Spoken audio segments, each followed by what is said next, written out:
Alright, magandang gabi na ho sa lahat natin ng mga viewers Luzon, Visayas at Mindanao all over the world. Welcome naman sa ating panibagong video, panibagong reaction, mga ka-action, mga kakampeng. O eto naman ho, bumanat naman o bumatikos naman ang ilan sa mga kritiko ni Pangulong Bongbong Marcos. Ayon ho sa kanila, sa social media nila, unang ulan pa lang daw, nagkaroon na ng pagbaha sa part ng Kamaynilaan. Totoo naman ho ang sinasabi nila. Unang ulan pa lang nagkaroon ho ng pagbaha, partikular sa lugar ng Islix ng Bikutan. Correct me if I'm wrong kung hindi ho ako nagkakamali. Okay lang ho yan. Karapatan ho nila ang magboses. Pero ito naman ho ang tanong namin sa inyo. Sino naman ngayon ho ang ating tatanungin?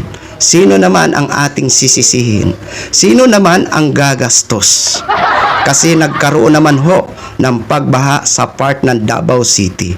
Nagkaroon naman ho ng pag-collapse ng isang tulay sa Davao City. Ngayon mga DDS, ang tanong ho namin sa inyo, sino ang tatanungin nyo? Sino naman ang gagastos, di ba, gobyerno? Pira naman ng taong bayan ang igagastos ho dyan. Di ba? Sino nga ba ulit ang may budget ng panahon ng tatay niya ay nagkaroon ho siya ng budget ng 51 billion. Di ba? Alam ko na alam nyo yan. Ngayon, eto na. Sasakit na ang ulo ni Congressman Pulong Duterte ho dito. Dahil ito na ho mga ka-action, mga kakampeng, may accountability demand na ho siya. Ito po, basahin po natin step by step. Ayon po dito sa post ng News 5, binahang simbahan, pinasok ng tubig baha ang loob ng St. Mary of the Perpetual Rosary Parish sa Buhangin, Davao City kasunod ng malakas na ulan sa lugar. Ito pa, ito naman ang gumuho na tulay. Post din po ito ng GMA News. Look, average connecting Kalawa and Mandug in Davao City collapsed due to flooding caused by heavy rain evening on Monday, May 18, 2026. Authorities are still assisting the damage as of the rating. Ayan po mga ka-action, mga kakamping, kitang-kita nyo po yun ha. Ayan ang tulay ha. Ayan. Kitang-kita siguro mga DDS, kita nyo ba ang dalawang mata nyo? Kung hindi ho kayo nabubulag, ayan, kitang-kita nyo yan ha. Ayan. Ito pa malupit. Ito na. Ang accountability demand. Post din ho ito ng Inquirer Net. Okay? Ito ha. Look, House Deputy Minority Leader and ACT Teacher Party List Representative Antonio Tino submit a letter and documents to the Office of the Ombudsman in Quezon City on Tuesday, May 19, urging the Ombudsman to investigate Davao City 1st District Representative Paulo Pulong Duterte regarding flood control project along the Davao and Marina Rivers from 2019 to 2022. Ayan na nga ho ang sinasabi ko eh. Sasakit naman ang ulo ni Congressman Pulong Duterte ho dito. Well, dyan sa pagbaha mga ka-aksyon sa Davao City, ako, ano po dyan ha? Kasi, ano talaga ho yan? Kumbaga, hindi naman hinihingi natin yan eh. Kumbaga, yan talaga ay mga unexpecting na mga kalamidad na dumarating, 'di ba? Kaya dapat ho sana wag naman tayo magsisihan, 'di ba? Tulad ng mga kritiko ni Pangulong Bongbong Marcos, panay kayo batikos na batikos, hindi ho natin mapigilan ang kalikasan, 'di ba?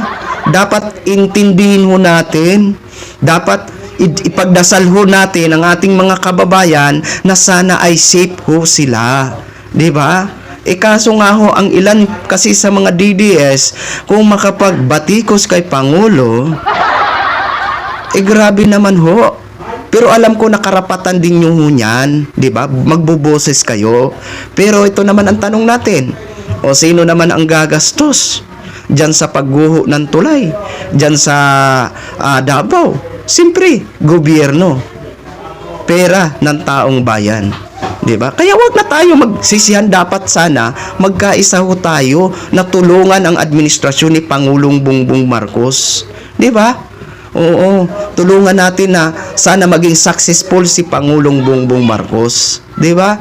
Kasi successful ni Pangulong Bongbong Marcos, successful ng bawat Pilipino. 'Di ba? Ngayon, tanong ko ho sa inyo. Ha? Sino ang dapat sisihin sa pagbaha? Para sa akin, walang dapat sisihin sa pagbaha. Dahil yan po ay hindi natin hiniling, unexpected po yan na mga kalamidad. Okay? Kaya wala dapat sisihin sa pagbaha ho dyan. Diba? Ang problema nga lang, ang tanong, nasaan napunta ang budget na napakalaki ni Congressman Pulong Duterte noong panahon ng tatay niya? Take note, 51 billion ho yan. Kasi binibida kasi ng ilan sa mga DDS na mala Singapore na daw ho ang Davao City. Napakaganda naman ho, 'di ba? Ako masaya ho ako na mabalitaan na ganyan, mala Singapore, 'di ba? Oo. Kasi yan ho ang hangad natin, ang umunlad ang Pilipinas, 'di ba? Kaya dapat ganun din ho kayong mga DDS. Marunong din ho kayo ng paghanga sa iba ng mga kalugaran na umaasenso. Hindi yung malaman nyo na hindi nyo kakampi, negative pa rin kayo. Ako wala sa vocabulary ko yan. Kahit man, halimbawa mga Duterte dyan, nung nabalitaan ko ng mala Singapore daw, masaya ako. Dahil may mala Singapore pala ang isa sa mga lugar ng Pilipinas. Di ba? Ngayon, ang tanong ko ho sa inyo. Sino itong mga senador na hindi pa pumipirma sa partial report ng committee sa Senate Blue Ribbon? Sino? Na ito ay nag-iimbestiga sa mga di umano'y flood control scandal. Sino ang mga senador? 'Di ba? Ang alam ko 7 pa lang na senador ang nakapirma sa nasabing partial report ng committee ng Senate Blue Ribbon Committee. Alam nyo ba? Napaka-importante po yan. Dahil malalaman na ho natin, no?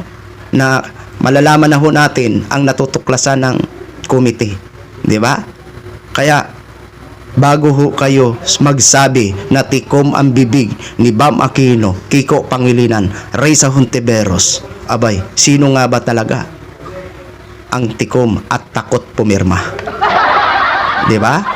Bakit hindi nila pinipirmahan para makumpleto na? Para magkaalaman na? Para mabulaslas na sa taong bayan kung ano ho ang katotohanan? 'Di ba? Ngayon, dito sa accountability demand, naging ni Representative Tinio, aabangan ho natin ito. Dahil isa din po ito sa napaka-importante na maimbestigahan ito itong napakalaking budget ni Congressman Pulong Duterte. Okay? So yun lang ho mga ka-action, mga kakamping, no? Gin-share ko lang ho sa inyo yan. Maraming salamat po sa lahat natin ng mga viewers Luzon, Visayas at Mindanao all over the world. Ako po ang inyong lingkod, si The Action Man. Good evening, everyone!